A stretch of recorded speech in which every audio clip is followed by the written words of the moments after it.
Hey, welcome. Greg M. Life on the Go, my sports update. Covering a young man in my presentation that ran 20.33, 16-year-old at turn pro.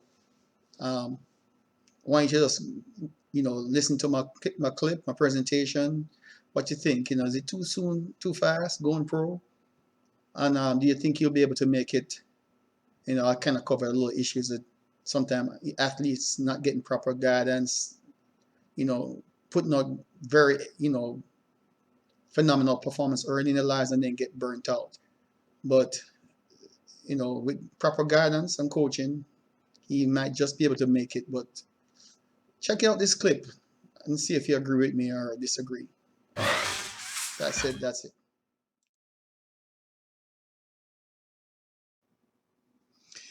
Hello, good day, everyone. I'm just going back through some of my sports clips, and I came across this in the track and field news while I was surfing on the internet. I found this stuff that I saved on my collections. Teen sprint sensation Ariane Knighton goes pro.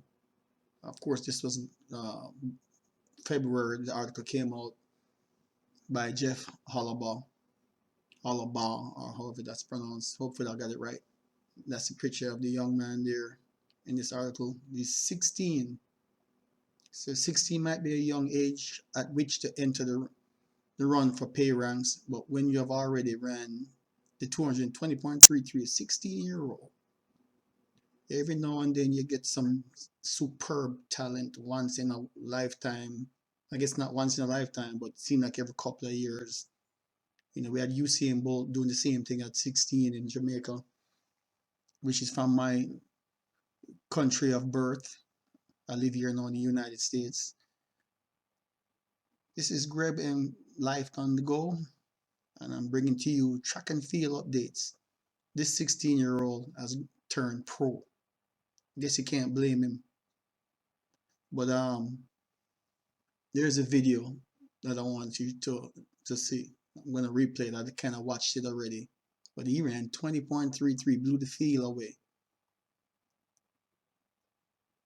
Let's see if I can restart this.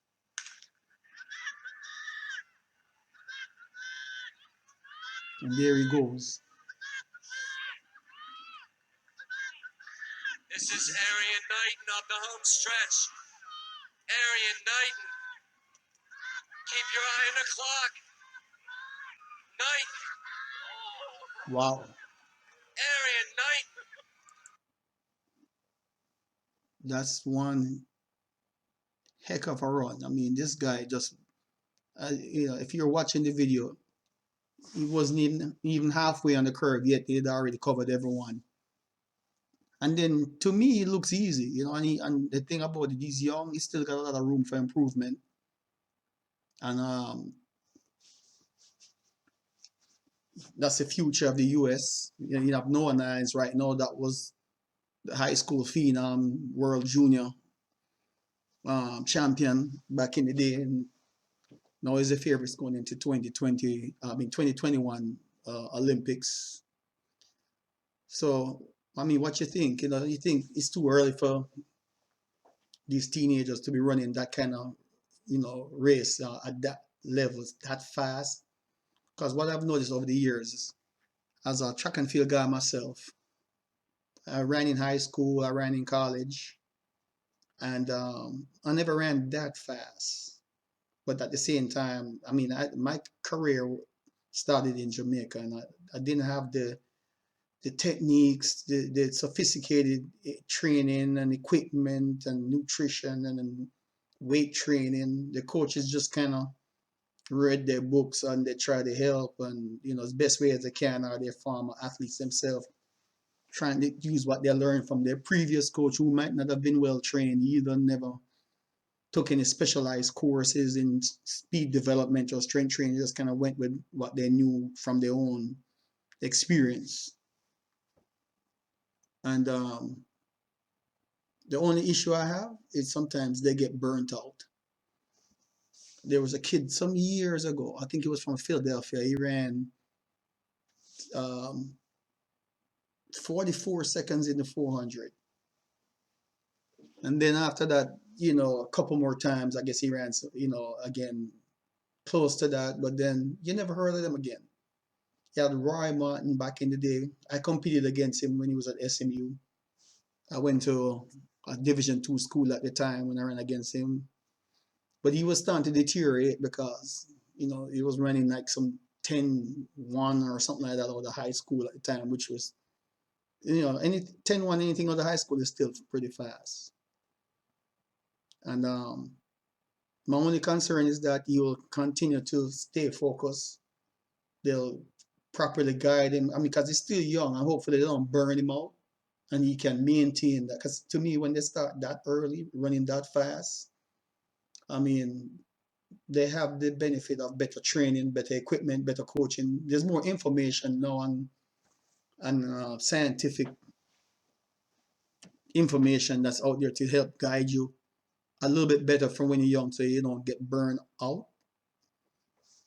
So if the coach um, guide him properly with his strength and his training, as far as his conditioning and nutrition and mental development, and watch how they run him. And he's going pro, so he probably won't get burnt out. He'll just specialize and train accordingly. Because a lot of times when they're running that fast and they stay in school, they run them in every event. They run in the 100, they run in the 200, 400, 4x1, 4x4, and they run race after race. Then they get a scholarship, go to college. The college coach use them to run and win every race, you know, it make the school look good. But what y'all think? Those kind of times, you know, too fast, too soon, or you think just proper guidance, you know, with continued guidance and development, careful development, training, mental development, he can continue to do well. I think they can continue to do well because he's not the first and probably won't be the last to run fast like that, male or female. His coach Terry says everything is so exciting and a blessing. Knighton played well enough on the football field that the scholarship offers started rolling in. He says the decision to leave the gridiron behind was hard, knowing that I grew up around football my whole life and receiving a lot of D1 offers. It was tough. It was a tough decision, but it was also a no-brainer. In track, the success of my career is fully in my hands, and I know that I can do it. Well, good luck to you, young man, and hope to be hearing more about him. I hope I get some more results to see his progress. He already has an agent down here for long-term success. All right, well, we'll be watching this. So that's just a little quick update I wanted to bring to see what y'all think. And I'll be coming back with some more. Like I said, my previous videos I did before, I want to start doing maybe some training programs, analyze, discuss, you know, maybe help provide some guidance to people out there that maybe don't have a coach that maybe knows everything or need a little assistant that they can work with their coach and themselves. You know, just using my experience, I'm a two-time Olympian, silver medalist. I ran for Jamaica, silver medalist in the 4x1.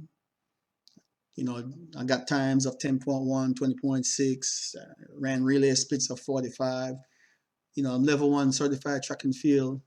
I'm trying to get back and give back a little bit. You know, probably gonna have to do it virtually, but I'll see. I'll try to bring information and results and go from there. But for now, this is it. Until next time.